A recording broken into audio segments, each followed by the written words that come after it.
Welcome back to another episode of the Field of 68's off-season grades. My name is Rob Dauster, and I am joined today by Randolph Childress. And we had to have Randolph Childress on here because we are going to be breaking down the Demon Deacons and what they did over the course of the last couple months this offseason. We'll start with this, RC. Hunter Sallis is back. I don't know if there was a more impactful NBA draft decision for a guy coming back than Hunter Sallis deciding that he's going to return to Wake Forest for what will be his senior season, his second year in Winston-Salem. Before we get into anything else, what's the impact of him coming back, and just how good is this guy? I think it gives him a legit chance to win the league.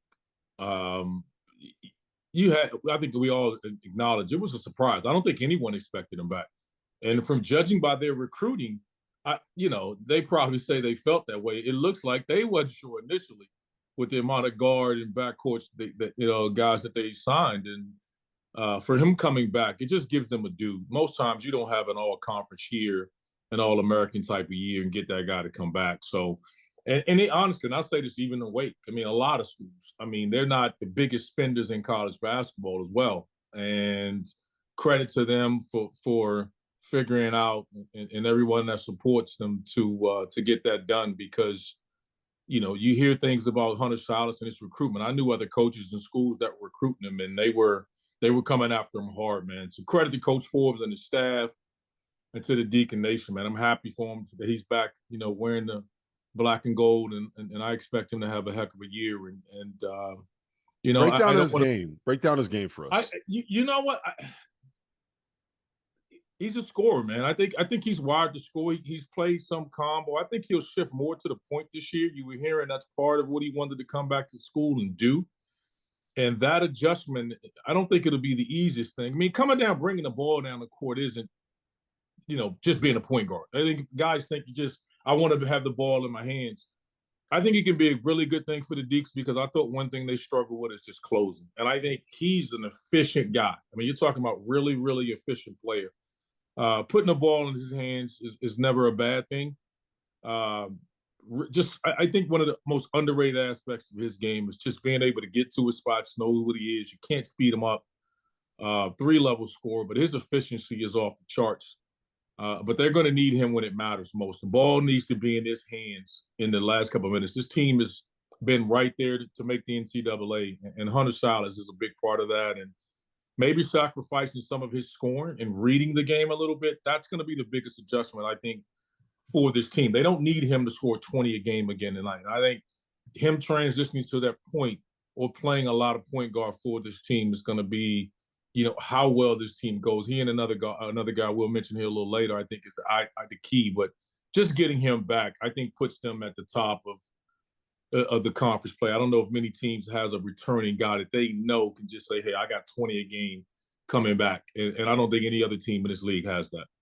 Yeah, they better check his resume, right, Randolph? Yeah, you got to go check my resume. J.R. Ryder, you better check my resume, baby.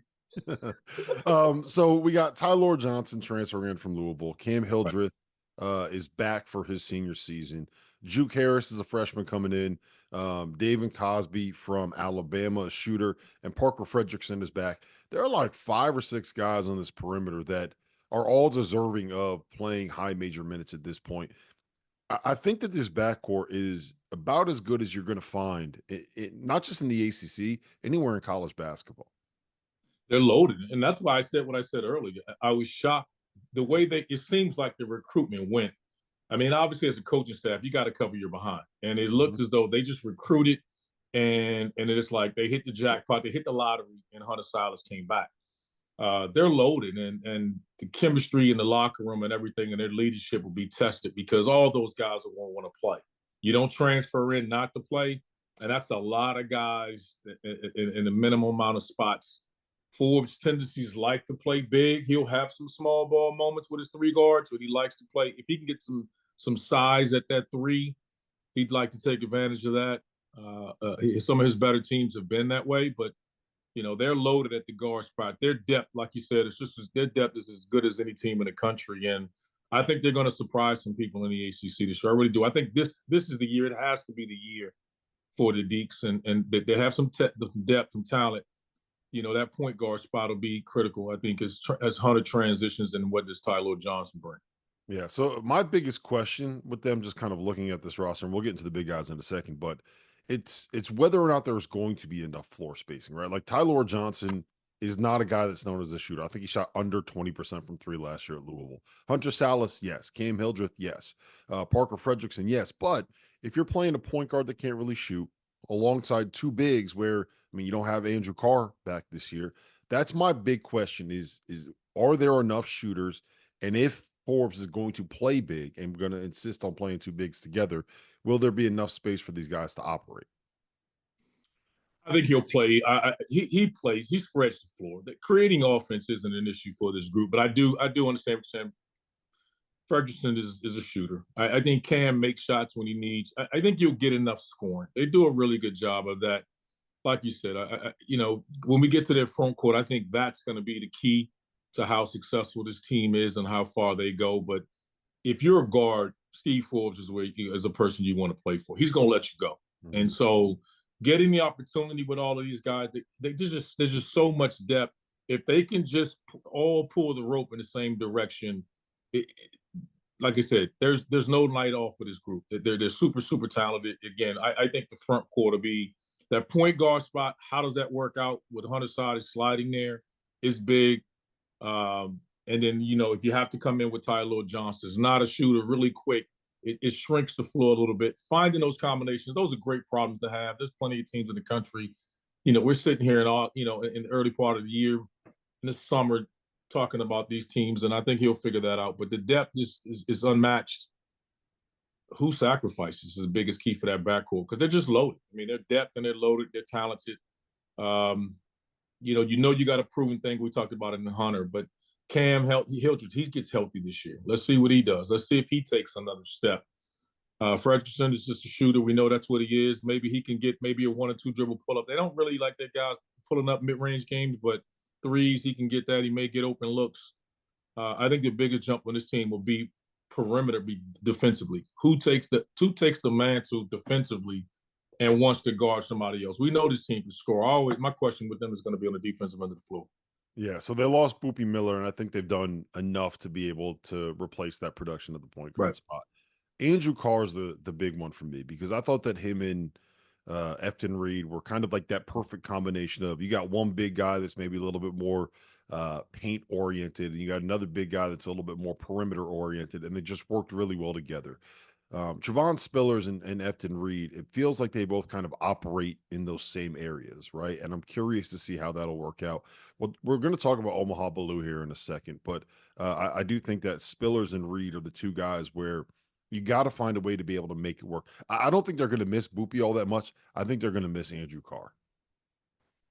I think Baloo's the guy. Of everything we're talking about for that role and for that position, I think Omaha Baloo's the guy. I think he's the key to this season. I think Spiller and Efton will be fine. I think they're going to – I don't know if you're going to put them out there. They may play together some, but I think they're interchangeable. You're going to be able to run one and the other. I think they're going to be fine. I don't know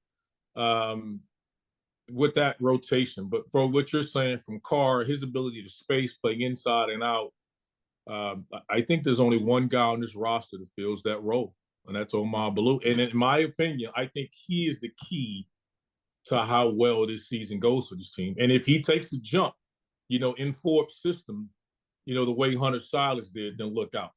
He's the reason why I'm like, okay, I think this team really, really has a chance to take a massive jump. And we'll see. In Forbes' system, he just tends to find the best with those guys offensively, lets you play, finds your strengths and puts you in those positions. And he's the guy for me. He's the one guy I'm circling right now saying, I mean, what am I going to get out of him? How much of a jump will he take with Forbes?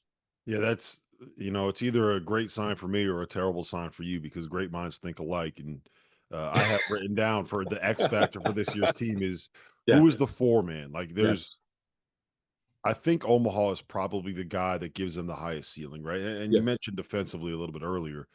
He is a guy that was kind of known in high school as, he's going to be a defender when he first gets to college. He goes to Iowa State because that's the fit that makes the most sense and took a little wasn't the easiest transition for him, though. Let's just phrase it like that. But if he can hit his ceiling, and the other thing that's interesting about it, right? Like we've seen Forbes before take some of these really highly regarded players that did not necessarily pan out. Hunter Sallis is a perfect example. Yep. 5-star kid, goes to Gonzaga for 2 years, struggles a little bit, comes out this year at Wake Forest, averages 18 a game. He did it with like Tyree Appleby in the past. He's had success with transfers that are kind of looking for that bounce back spot. And I'm very curious to see what Baloo can be. What is he like as a player?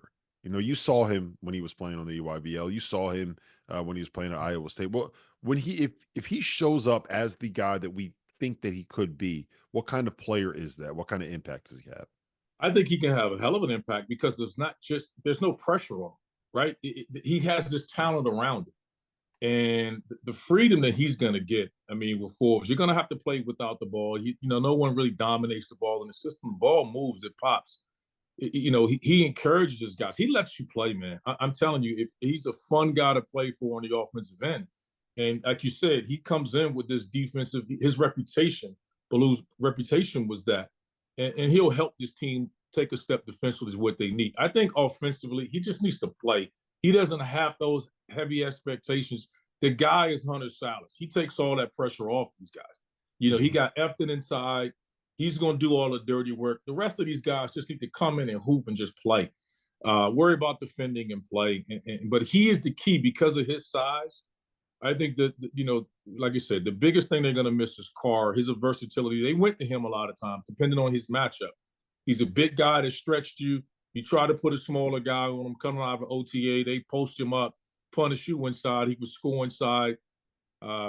That's the role I see Omaha playing. Can he fill Carr's? And it's unfair, but can he have those moments? Because Carr's an experienced guy. He's been in college for a couple of years, and Omaha still trying to find himself. But the freedom that he'll get, he is the key, I think, to their season. You know, how well it goes or how well it doesn't, I think it's, you know, it's not solely on him, but a big part of him taking a step goes a long way.